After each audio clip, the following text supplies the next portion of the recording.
Reminder. আসসালামু আলাইকুম রহমতুল্লাহ। নফসকে নিয়ন্ত্রণে রাখতে তাকে বেশি বেশি রিমাইন্ডার দিতে হবে, তাকে ভীতি প্রদর্শন করতে হবে। কি কি রিমাইন্ডার দিবেন আসুন জেনে নেই। নফসকে বেশি বেশি মৃত্যুর কথা স্মরণ করিয়ে দিন। এজন্য এই আয়াতটি সবসময় মনোযোগ সহকারে পড়তে হবে। কুল্লু নফসিং যায়িকাতুল মউত, প্রত্যেক নফস মৃত্যুর স্বাদ আস্বাদন করবে। এই আয়াতটি বেশি বেশি তেলাওয়াত করে নফসকে রিমাইন্ডার দিন, তাকে সজাগ করুন, তাকে জানিয়ে দিন কুল্লু নফসিং যায়িকাতুল মউত। এটা হবে তার জন্য একটি রিমাইন্ডার। মৃত্যুর কথা স্মরণ হলে নফস কিছুটা ক্ষান্ত হয়, দুনিয়ার চাকচিক্য থেকে বেরিয়ে আসতে চায়। যখন কেউ একাকী নিভৃতে গভীর মনোযোগ সহকারে তার অন্তিম যাত্রা নিয়ে চিন্তা ফিকির করে, তখন তার মধ্যে এক ধরনের ভয় কাজ করে, আর সেই ভয় নফসে গোড়ামির প্রতিষেধক হিসেবে ভূমিকা পালন করে। এজন্য নফস নিয়ন্ত্রণে উত্তম মাধ্যম হচ্ছে মৃত্যুর কথা বেশি বেশি স্মরণ করা, তাকে ভীতি প্রদর্শন করা, আর উক্ত আয়াতটি অর্থসহ মনোযোগ সহকারে বেশি বেশি পাঠ করা। জাহান্নামের আগুনের ভয়। কোনো একদিন এমনি আগুনে হাত দিয়ে নিজের নফসকে রিমাইন্ডার দিন। আগুনে হাত রাখুন, হাতে আগুন লাগলেও এর ব্যথা কিন্তু নফস অনুভব করে। তাই জাহান্নামের আগুনের কথা স্মরণ করে তাকে রিমাইন্ডার দিন, তাকে জানিয়ে দিন আজকের এই কৃতকর্মের কারণে সেদিন জাহান্নামের আগুনে জ্বলতে হবে। চলমান ঘটমান অবস্থা দিয়ে নফসকে রিমাইন্ডার দিন। নফস বেশিরভাগ গুনাহের দিকে ধাবিত হয় দুটি জিনিস পেতে: যৌবনের ক্ষুধা, পেটের ক্ষুধা। এই দুটি ক্ষুধা নিবারণের জন্য নফস সবসময় মুখিয়ে থাকে। এই দুটি চাহিদা পূরণ করতে ভালো খারাপ হারাম হালাল কিছুই দেখে না। এজন্য অবস্থা ভেদে তাকে রিমাইন্ডার দিতে হবে। সেদিন আমি একটি আম কেটে খাচ্ছিলাম। আম কাটার সময় আমের চির হাত থেকে পড়ে যাওয়ার উপক্রম, পড়ে যাচ্ছে। হাতের তালুতে 3 বার লাফ খেয়েছে। চতুর্থবার তাকে আয়ত্তে নিয়ে আসি। মনে মনে ভেবেই নিয়েছিলাম আমটি হয়তো আর খাওয়াই হবে না। কিন্তু কিভাবে জানি 2-3 বার হাতের মধ্যে ঘুরপাক খেয়ে আবার হাতের মুঠোয় আটকে যায়। তখন মনে মনে নফসকে বলি, এটাই রিজিক, এটাই তাকদীর। খাবারের জন্য তুই এদিক ওদিক খারাপ চিন্তা আমার মাথায় ঢুকিয়ে দিস, অথচ আমার আল্লাহ আমার রিজিকের ফয়সালা পূর্ব থেকেই করে রেখেছেন। যা আমার জন্য নির্ধারিত তা হস্তচ্যুত হতে হতে আবার হাতেই আটকে পড়বে। আর তাছাড়া আমার আল্লাহ আমার জন্য যা বরাদ্দ রেখেছেন তা আমি ভক্ষণ করবই, আর যা আমার রিজিকে নেই তা শত চেষ্টা করেও হাসিল করতে পারবো না। এটাই ঘটমান রিমাইন্ডার। তাৎক্ষণিক কোনো কিছু ঘটে গেলেই তা দিয়ে নফসকে শিক্ষা দেয়া। আসলে নফসকে বোঝাতে হবে যা তাকদীরে আছে তাই হবে, যা আসার কথা তা আসবেই। মাঝখানে শুধু শুধু হারামে জড়ানো, আমার তকদিরে লেখা আছে এই সপ্তাহে আমি 1 লক্ষ টাকার মালিক হব, এটা আগে থেকেই ফয়সালা করা। এটা যেভাবেই হোক আমার কাছে আসবেই। এখন যে ব্যক্তি হারাম রুজিতে জড়িত, সে কিন্তু 1 লক্ষ টাকা অর্জন করতে হারাম পন্থায় অবলম্বন করবে, অথচ এই টাকাটা তার ভাগ্যে পূর্ব থেকে লেখা ছিল। এটা এমনি যে কোনো উপায়ে সময় সাপেক্ষে তার কাছে আসতো। কিন্তু সে নফসের তাড়নায় শুধু শুধু হারাম পন্থায় এটা অর্জন করলো, শুধু এটার মধ্যে খারাপ একটা জিনিস মিশ্রণ করলো। নফসকে রিমাইন্ডার দিতে একাকী নিভৃতে নিজের অস্তিত্ব নিয়ে একটু ভাবুন আমি কে, আমি কোথায় ছিলাম, আমি কেন এসেছি, আমার কাজ কি, আমার গন্তব্যস্থল কোথায়, আমাকে কোথায় যেতে হবে। আল্লাহ তাআলা তো বলেছেন জগতের কোনো কিছু তিনি অনর্থক সৃষ্টি করেননি। তাহলে আজ আমি কেন নফসের তাড়নায় অনর্থক কাজে লিপ্ত? কেন আজ নিজের অস্তিত্ব ভুলে গিয়ে, নিজের দায়িত্ব ভুলে গিয়ে অনর্থক খেলতামাশায় সময় ব্যয় করছি? প্রশ্ন করুন, ভালো করে নিজেকে প্রশ্ন করুন। অস্তিত্ব নিয়ে ভাবুন। নিজের অস্তিত্ব নিয়ে যত বেশি ভাববেন তত বেশি নিজেকে খুঁজে পাবেন। নিজের মধ্যে নিজেকে সেভাবেই খুঁজুন যেভাবে আপনি আমি হারিয়ে গেছি নিজের মধ্যে। আজ আমরা আমাদের মধ্যে হারিয়ে গেছি, নিজের নফসের গোলামি করে পাপের বোঝা মাথায় নিয়ে ভ্রমণ করছি। অন্ধকারে হাঁটতে হাঁটতে আলোর পথ ভুলে গেছি, সেই সাথে ভুলে গেছি কে আমি, কোথায় আছি, কেন এসেছি, আবার কোথায় যাব। এজন্য বেশি বেশি নিজের অস্তিত্বের কথা স্মরণ করে নিজের নফসকে রিমাইন্ডার দিতে হবে, নয়তো নিজের মধ্যে নিজেকে ঘুরপাক খেতে হবে, হারিয়ে যেতে হবে ধ্বংসাত্মক আমি নামক জগতে। নফস নিয়ন্ত্রণে কিছু ইবাদতের ভূমিকা। আসসালামু আলাইকুম রহমতুল্লাহ। নফস নিয়ন্ত্রণে নামাজের ভূমিকা। নফস যখন উদ্যত হয়ে যায়, যখন লাগামহীন হয়ে যায়, তখন নামাজের মধ্যে সবচেয়ে বেশি গাফিলতি চলে আসে। নফস সর্বদাই আপনাকে আমাকে নামাজ থেকে বিমুখ রাখার চেষ্টা করে। ফজরে ঘুম থেকে উঠতে গেলেই নফস বলে, আরে ঘুমা, এই আরামের ঘুম রেখে ওঠার কি দরকার। জোহরে রক্ত আসলে নফস তখন বিভিন্ন কাজের ব্যস্ততা দেখায়, বলে আগে কাজ পরে নামাজ, কাজ না করলে খাবে কি। তখন এমনি ওয়াক্ত চলে যায়, নামাজ আর পড়া হয় না। আসরের ওয়াক্ত আসলেও কাজের দোহাই দিয়ে নামাজ থেকে দূরে রাখার চেষ্টা করে। আর যুবক হলে খেলায় ব্যস্ত হয়ে পড়ে। মাগরিবের ওয়াক্ত, এশার ওয়াক্ত এমনি এমনি কেটে যায়, নামাজ আর পড়া হয় না। এভাবে একদিন 2 দিন করে করে মাস বছরের জন্য আপনাকে আমাকে বেনামাজি বানিয়ে দেয়। নফসের নামাজ পড়তে ভালো লাগে না, তার নামাজে তৃপ্তি আসে না। অন্যান্য কাজে সে সময় ব্যয় করে, কিন্তু নামাজ পড়ার সময় তার হয় না। নামাজ পড়াটা সে সময় ব্যয় মনে করে। নাউজুবিল্লাহ। আজ নফসের ধোকায় পড়ে আপনি আমি কত নামাজ কাজা করছি, নফসের কথা মতো নামাজ তরক করছি। আজ আমরা নফসের বিরুদ্ধে যেতে পারছি না। নফস সর্বদাই আমাদের উপর কর্তৃত্ব চালাচ্ছে আর আমাদেরকে ঠেলে দিচ্ছে জাহান্নামের দিকে। নামাজ হলো সমস্ত ইবাদতের মূল। ইমানের পরই নামাজের কথা বলা হয়েছে। এই নামাজ মুসলিম আর বিধর্মীদের মধ্যে পার্থক্য তৈরি করে। নামাজ একটি ফরজ বিধান যা আমাদের উপর অত্যাবশ্যকীয় করা হয়েছে। নামাজের ব্যাপারে কোরআনুল কারিমে প্রায় 80 জায়গায় আলোচনা করা হয়েছে। নামাজের ব্যাপারে খুবই গুরুত্বারোপ করা হয়েছে। রাসূল সাল্লাল্লাহু আলাইহি সাল্লাম বহু হাদিসে নামাজের ব্যাপারে তাগিদ দিয়েছেন। এক হাদিসে নবীজি সাল্লাল্লাহু আলাইহি সাল্লাম ইরশাদ করেন, কোনো বান্দা আর কুফর শিরকের মাঝে পার্থক্য বোঝা যাবে তার নামাজ তরকের দ্বারা। অপর আরেকটি হাদিসে রয়েছে, যে ব্যক্তি নিয়মিত 5 ওয়াক্ত নামাজ যত্নের সাথে আদায় করবে, কিয়ামতের সময় এই নামাজ তার জন্য আলো হবে, তার ঈমান ও ইসলামের দলিল হবে এবং তার নাজাতের ওসিলা হবে। আর যে গুরুত্বের সঙ্গে নিয়মিত নামাজ আদায় করবে না, কিয়ামতের বিভীষিকাময় পরিস্থিতিতে নামাজ তার জন্য আলো হবে না, দলিল হবে না এবং সে আযাব ও শাস্তি থেকে রেহাইও পাবে না। এই হাদিস আমাদের কি মেসেজ দিল? আমরা যদি নামাজে যত্নবান না হই, তবে হাসরের ময়দানে কি পরিণতি অপেক্ষা করছে, এটা আমাদের চিন্তা করা উচিত, ভাবা দরকার। নামাজের অনেক উপকারিতা রয়েছে। যেমন নামাজের উপকারিতা সম্পর্কে সহিহ মুসলিমে একটি রেওয়ায়েত রয়েছে, বলতো তোমাদের কারো ঘরের পাশে যদি নহর নালা বহমান থাকে আর সে তাতে দিনে 5 বার গোসল করে, তাহলে কি তার শরীরে কোনো ময়লা থাকতে পারে? সাহাবায়ে কেরাম বললেন, ইয়া রাসূলুল্লাহ, কোনো ময়লা থাকতে পারে না। নবীজি বললেন, 5 ওয়াক্ত নামাজেরও উদাহরণ তেমন। এর বরকতে বান্দার গুনাহ খাতা মাফ হয়ে যায়। হায় আফসোস, নামাজের ব্যাপারে আমাদেরকে কত তাকিদ দেয়া হয়েছে, আমাদের জন্য কত পুরস্কার রাখা হয়েছে, এতদূর সত্ত্বেও আজ আমরা নামাজ পড়ি না। নফসের ধোকায় পড়ে নামাজ থেকে দূরে সরে আছি। আমরা সবাই জান্নাত কামনা করি, অথচ জান্নাতে যাওয়ার আমল করি না। আজ নফসের ধোকায় পড়ে নামাজ চলাকালীন সময় মসজিদকে উপেক্ষা করে বাজারের দিকে যাচ্ছি। পারব কি সেদিন এভাবে জান্নাতকে উপেক্ষা করে জাহান্নামের দিকে যেতে? না, পারব না। তাহলে কেন আজ নফসের গোলামি করে নিজেকে এভাবে ধ্বংসের দিকে ঠেলে দিচ্ছি? মনে রাখবেন, নফসকে ঠিক না করা অবধি আমাদের নামাজে খুশু আসবে না, নামাজে মন বসবে না, নামাজে ভালো লাগা তৈরি হবে না। নফসে আম্মারা তো বিষধর কালসাপ, এটাকে সাথে নিয়ে ঘুরে বেড়ালে আপনি তো সর্বদাই ঝুঁকির মধ্যে থাকবেন। মানুষ নফসের ধোকায় কত সহজেই ফিতনার জালে আটকে যাচ্ছে, কত সহজেই বিপথগামী হয়ে যাচ্ছে, কত সহজেই নফসের গোলামি করে শয়তানকে সান্ত্বনা দিচ্ছে। এসব কিছু থেকে বেরিয়ে আসার জন্য নামাজ খুবই কার্যকরী। নামাজ সমস্ত আসক্তির এক অনন্য মেডিসিন। নামাজ সরাসরি আল্লাহ তাআলার সাথে সম্পর্ক স্থাপন করে দেয়। আর যে ব্যক্তি আল্লাহ তাআলার সাথে সম্পর্কযুক্ত হয়ে যায়, তার উপর কখনো নফস কর্তৃত্ব করতে পারে না। যে ব্যক্তি নামাজের মাধ্যমে তার রবকে পেয়ে যায়, সে কখনো নফসের গোলামি করতে পারে না। সে তখন শুধুমাত্র রবের দাসত্বেই নিজের ভবিষ্যৎ খুঁজে নেয়। নামাজ সম্পর্কে এক আয়াতে আল্লাহ রাব্বুল আলামিন বলেন, ইন্নাস সালাতা তানহা আনিল ফাহশাই ওয়াল মুনকার, নিশ্চয়ই নামাজ অশ্লীলতা এবং পাপ থেকে বিরত রাখে।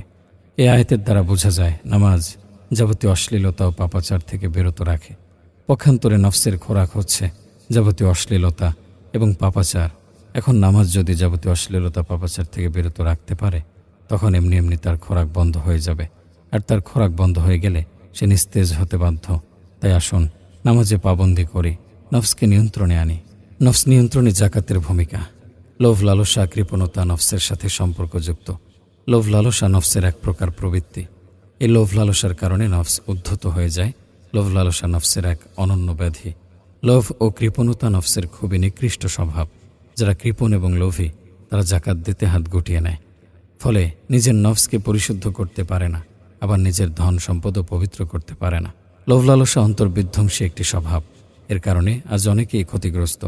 অপরদিকে জাকাত একজন ব্যক্তির নফসকে পরিশুদ্ধ করে, আত্মিক উন্নয়ন ঘটায়।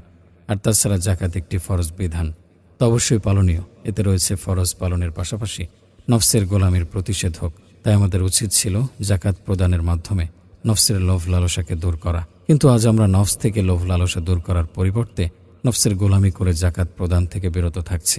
কৃপণতা নফসের একটা ব্যাধি। এই ব্যাধি দূর করতে অবশ্যই জাকাত প্রদান করতে হবে, নয়তো নফস ধীরে ধীরে দুরারোগ্য হয়ে পড়বে। তখন সে ভালো মন্দ হালাল হারাম কোনো কিছু বিবেচনা করবে না, সবসময় হারাম ভক্ষণে মনোনিবেশ করবে। আর তখন হারাম খেতে খেতে নফস অভ্যস্ত হয়ে পড়বে, ফলে হারাম থেকে বেঁচে থাকা খুবই কষ্টকর হয়ে পড়বে। জাকাত ব্যক্তিকে দানশীল ও বদান্যদের কাতারে সামিল করে। যখন আপনি দান সদগায় অভ্যস্ত হয়ে পড়বেন, তখন নফস ধীরে ধীরে সতেজ হয়ে উঠবে। জাকাত প্রমাণ করে জাকাত আদায়কারী অভাবীদের প্রতি রহম, দয়া ও অনুগ্রহশীল, আর আল্লাহ দয়াশীলদের ওপর দয়া করেন।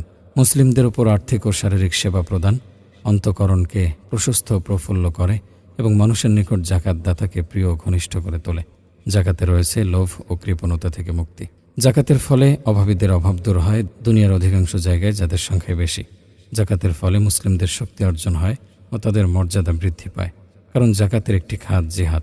জাকাত গরিবদের অন্তর থেকে ধনীদের প্রতি হিংসা ও বিদ্বেষ দূর করে দেয়, কারণ গরিবরা যখন দেখে ধনীরা তাদের সম্পদ দ্বারা যাবতীয় প্রয়োজন পুরো করে, কিন্তু তাদের সম্পদ থেকে তারা কোনোভাবে উপকৃত হয় না, এ কারণে অনেক সময় ধনীদের প্রতি তাদের অন্তরে হিংসা ও বিদ্বেষের জন্ম নেয়। যেহেতু ধনীরা তাদের অধিকার রক্ষা করে না, তাদের কোনো প্রয়োজনে তারা সাড়া দেয় না, কিন্তু ধনীরা যদি বছর শেষে গরিবদের জাকাত দেয়, তাহলে তাদের অন্তর থেকে সব বিষয় দূরীভূত হয় এবং উভয় শ্রেণীর মধ্যে মহব্বত ও ভালোবাসার সৃষ্টি হয়। জাকাতের ফলে সম্পদ বৃদ্ধি পায় ও তাতে বরকত হয়। যেমন হাদিসে এসেছে, নবী সাল্লাল্লাহু আলাইহি সাল্লাম বলেছেন, কোনো সদগা সম্পদ হ্রাস করেনি। অর্থাৎ সদগার ফলে যদিও সম্পদের অঙ্ক কমে, কিন্তু তার বরকত কমে না, বরং আল্লাহ তার সম্পদে বরকত দেন এবং তার বিনিময়ে আরও অধিক দান করেন। অনেকে আজ নফসের ধোকায় পড়ে জাকাত প্রদানে বিরত রয়েছে, যদিও মাঝে মধ্যে দিতে মন চায়, কিন্তু নফস সেখানে বাধা হয়ে দাঁড়ায়। নফস তখন বলে, জাকাত দেওয়ার কী দরকার, শুধু শুধু টাকা নষ্ট, মাল কমে যাবে ইত্যাদি। আসলে জাকাত দিলে কখনো মাল কমে না, আরও বৃদ্ধি পায়। এছাড়াও জাকাত প্রদানে নফস পরিশুদ্ধ হয়, যেমন নফসের ব্যাধি, অহংকার, হিংসা, লোভ, কৃপণতা ইত্যাদি জাকাত প্রদানের মাধ্যমে অন্তর থেকে দূর হয়ে যায়। আর এই ব্যাধিগুলো অন্তর থেকে দূর হয়ে গেলে নফস এমনি এমনি সতেজ হয়ে উঠবে ইনশাআল্লাহ। তাই আমাদের জাকাত প্রদানে আত্মনিয়োগ করতে হবে।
লাগামহীন নফস বিষাক্ত সাপের মতো। আসসালামু আলাইকুম রহমতুল্লাহ। লাগামহীন নফস হলো বিষাক্ত সাপের ন্যায় একটি বিষাক্ত সাপ। বাড়ির আঙিনায় ঘুরে বেড়ানো মানে পুরো পরিবারের জন্য আতঙ্কের বার্তা। ঠিক তদ্রূপ আমাদের লাগামহীন নফস আমাদের মাঝে অবস্থান করা মানে আমাদের জন্য আতঙ্কের বার্তা। সময় মতো তাকে পরিশুদ্ধ না করলে ইহকাল পরকাল উভয় জগতে পরিতাপের কারণ হবে। ইতিপূর্বে নফসকে নিয়ন্ত্রণের অনেক পদ্ধতি বর্ণনা করেছি। উক্ত পদ্ধতিগুলো কাজে লাগালে ভালো ফলাফল আসবে ইনশাল্লাহ। তবে এই কথা ভুলে গেলে চলবে না, লাগামহীন নফস কিন্তু একটি বিষাক্ত সাপের ন্যায়। কিছুদিন আগে একজন সাপুরেকে দেখেছিলাম গর্ত থেকে সাপ ধরতে। প্রথমে সে কয়েকজন লোক দিয়ে কোদাল শাবল দিয়ে গর্তের উপর থেকে মাটি সরালো। মাটি সরানোর প্রাক্কালে হঠাৎ ওই সাপটি সাপুরের দৃষ্টিগোচর হলো। তখন সে ওই ব্যক্তিদের বলল, আশপাশে গর্তের সমস্ত মুখ বন্ধ করে দাও এবং শুধুমাত্র সাপের লেজের দিকের গর্তের মুখটা খোলা রাখো। তারাও তার আদেশ অনুযায়ী ওই গর্তের আশপাশের সব জায়গা মাটি দিয়ে আবার ঢেকে দিল এবং শুধুমাত্র লেজের পাশ খুলে রাখলো। বেশ খানিকক্ষণ বাদে ওই সাপুরে সাপের লেজ ধরল এবং ওই লোকদের বলল, মাটি দিয়ে তার চারপাশ টাইট করে ফেলো, যেন সে নড়াচড়া করতে না পারে। তারা তার আদেশে তাই করল। যখন মাটি সাপটিকে চেপে ধরল তখন সে অনেক চেষ্টা করেও নড়াচড়া করতে পারেনি। আর সাপুরে ধীরে ধীরে আলতো করে দীর্ঘক্ষণ সময় নিয়ে তাকে গর্ত থেকে বের করে। সে জানে তাকে যদি এক টান দিয়ে বের করে নেয় তখন সে ঘাড় বেঁকিয়ে তার উপর আক্রমণ করতে পারে, এমনকি তাকে ছোবলও মারতে পারে। এজন্য তার চতুর্পাশ মাটি দিয়ে টাইট করে আলতো করে লেজের দিক দিয়ে টেনে টেনে সাপটি বের করে। সে জানে যদি কোনো ধরনের পরিকল্পনা ছাড়া হুটহাট তাড়াহুড়া করে তাকে বের করতে যায় তখন বিপদ অনিবার্য। এজন্য সে পূর্ণ প্রস্তুতি সহ পরিকল্পনা অনুযায়ী ধীরে ধীরে সময় নিয়ে তাকে গর্ত থেকে বের করে। অবশেষে ওই সাপটিকে সে নিয়ন্ত্রণে নিয়ে আসে, অতঃপর তাকে কাবু করতে সক্ষম হয়। এটা প্রত্যেক সাপুরের সাপকে নিয়ন্ত্রণে আনার, তাকে গর্ত থেকে টেনে বের করার একটা পদ্ধতি। প্রত্যেক সাপুরে সাপকে ধরার জন্য এই পন্থা অবলম্বন করে থাকেন। আমাদের নফসের ক্ষেত্রেও এরকমটাই করতে হবে। সব কিছুর প্রস্তুতি নিয়ে পরিকল্পনা অনুযায়ী ধীরে ধীরে সময় নিয়ে নফসকে নিয়ন্ত্রণে আনতে হবে। কোনো ধরনের প্রস্তুতি পরিকল্পনা ছাড়াই হুটহাট তাড়াহুড়া করে যদি তাকে কাবু করতে যান তখন সুফলের তুলনায় কুফলটাই বেশি হবে। আপনি যদি মনে করেন আমি আমার নফসকে একদিনে নিয়ন্ত্রণে নিয়ে আসব, একদিনেই তাকে আমি পরিশুদ্ধ করে ফেলব, তাকে কাবু করে ফেলব, তবে আপনার এই ধারণা সম্পূর্ণ ভুল। তাকে ধীরে ধীরে নিয়ন্ত্রণ করতে হবে। ধীরে ধীরে তার গোড়ামি থেকে নিজেকে মুক্ত করতে হবে। ধীরে ধীরে তাকে ভালো কাজে অভ্যস্ত করতে হবে, নয়তো সে বিগড়ে গিয়ে উল্টো রিয়াকশন করবে। প্রেমে তো সবাই পড়ে, কেউ প্রেমে পড়ে স্রষ্টার, কেউ প্রেমে পড়ে সৃষ্টির। সৃষ্টির প্রেমের প্রেমিক হচ্ছে নফস, আর স্রষ্টার প্রেমের প্রেমিক হচ্ছে রুহু। এখন আপনি কোন প্রেমিককে প্রাধান্য দেবেন, যে স্রষ্টার প্রেমে মত্ত হয়েছে তাকে, নাকি যে সৃষ্টির প্রেমে মত্ত হয়েছে তাকে? হাসান বসরি রাহিমাহুল্লাহ বলেন, মুমিন তার নফসের হিসাব ব্যতীত সামনে অগ্রসর হয় না। নফস কি করতে চায়, কি খেতে চায়, কি পান করতে চায়, সব কিছু সে হিসাব করে। পক্ষান্তরে যারা গুনাহগার তারা নফসের হিসাব ব্যতীতই সামনে অগ্রসর হয়। যে সেও নফসের অনুসরণ করেছে সে নিজের দিন বিক্রি করে ধন সম্পদ ক্রয় করছে। যে নফসের গোলামি করেছে সে স্রষ্টাকে ভুলে গিয়ে সৃষ্টির দাসত্ব করছে। হাসান বসরি রাহিমাহুল্লাহ বলেন, বান্দা ততক্ষণ পর্যন্ত কল্যাণের মধ্যেই থাকে যতক্ষণ তার নফসের মধ্যে একজন ওয়াজকারী, নসিহতকারী, সমালোচনাকারী থাকে। মাইমুন ইবনে মেহরান বলেন, একজন ব্যবসায়ী শরীকের হিসাব নিকাশের ব্যাপারে যতটা কঠোরতা করে তার চেয়ে অধিক কঠোরতা নিজের নফসের সাথে না করা অবধি বান্দা তাকওয়ার অধিকারী হতে পারে না। এজন্যই নফসকে বলা হয় নফস তো বিশ্বাসঘাতক ব্যবসায়ী শরীকের মতো। যদি ঠিকমতো হিসাব না রাখেন তবে সে আপনার সব কিছু নিয়ে চম্পট দেবেই। মালিক ইবনে দিনার বলেন, আল্লাহ তাআলা ওই বান্দার প্রতি দয়া করেন যে তার নফসকে বলে, হে নফস, তুমি এই কাজ করো আর এই কাজ করো না, অতঃপর জোর করে তার উপর লাগাম পরিয়ে দেয় এবং আল্লাহর কিতাবকে তার উপর অপরিহার্য করে দেয়। তখন কোরআন তার জন্য চালক হয়ে যায়, অর্থাৎ কোরআন তাকে পথ দেখায়। আবু সুফিয়ান রাহিমাহুল্লাহ বলেন, যখন কোনো ব্যক্তি ভালো কাজ করার ইচ্ছা করে তখন তার নফস থেকে সুগন্ধি ছড়াতে থাকে, এবং যখন কোনো ব্যক্তি খারাপ কাজ করার ইচ্ছে করে তখন তার নফস দুর্গন্ধ ছড়াতে থাকে। তুমি মানব লড়াইয়ে অন্যকে প্রতিহত করে নিজেকে বীর মুজাহিদ দাবি করছো, অথচ প্রকৃত বীর সে যে স্বীয় নফসের বিরুদ্ধে লড়াই করে তাকে সংযত রেখেছে। নফসের কারাগারে বন্দী হয়ে কেউ কখনো সফল হতে পারে না। সফল তো সেই ব্যক্তি যে মুক্ত স্বাধীন ব্যক্তি থেকে নয়, স্বীয় নফসের কারাগার থেকে। নফসের গোলামি তো সেই করে যে স্বীয় রব থেকে বিমুখতা প্রদর্শন করে। একজন প্রকৃত মাওলা প্রেমিক নফসের আশেক হতে পারে না। নফসকে যত বেশি পবিত্র রাখবেন ততই সে সংযত থাকবে। অপবিত্র নফস শুধু অশ্লীলতার দিকেই আহ্বান করে। অন্তরকে পবিত্র রাখার অবলম্বনই হলো নফসকে সংযত রাখা। নফসকে চিনতে না পারলে আল্লাহর দিকে অগ্রসর হওয়া কঠিন, কেননা নফসকে যাচাই বাছাই না করা অবধি নিজের দোষ ত্রুটি পরিলক্ষিত হবে না। ফলে ধীরে ধীরে সে গায়রুল্লাহের পথেই হাঁটবে। হজরত সাহল ইবনে আবদুল্লাহ তশতরি রহিমাহুল্লাহ বলেন, উদর পূর্ণ করে পানাহার করলে তা নফসের লালসার চরম মাত্রায় পৌঁছে দেয়, আর তখন মন্দ চাহিদাগুলো তাদের ইচ্ছে পূরণে উঠে পড়ে লেগে যায়। হাজী ইমদাদুল্লাহ মুহাজির মক্কি রহিমাহুল্লাহ বলেন, দুনিয়াতে নফস ব্যতীত কোনো কিছুকে আমি ভয় করি না। হজরত বাইজিদ বোস্তামি রহিমাহুল্লাহ বলেন, নফসের বাসনা যে ত্যাগ করেছে সে আল্লাহকে পেয়েছে, আর যে আল্লাহর নৈকট্য অর্জন করেছে সব কিছুই তার নাগালে এসে গেছে। যে ব্যক্তি কুপ্রবৃত্তি দমন করে আল্লাহর ধ্যানে মগ্ন হয়, আল্লাহ প্রকাশ্যে তার মর্যাদা বৃদ্ধি করেন। হজরত মালিক বিন দিনার রহিমাহুল্লাহ বলেন, যে সব সময় নফসের অনুগত, শয়তান তার কাছে বেশি যাতায়াত করে না, কেননা শয়তানের কাজ তো নফসের মাধ্যমে সম্পাদিত।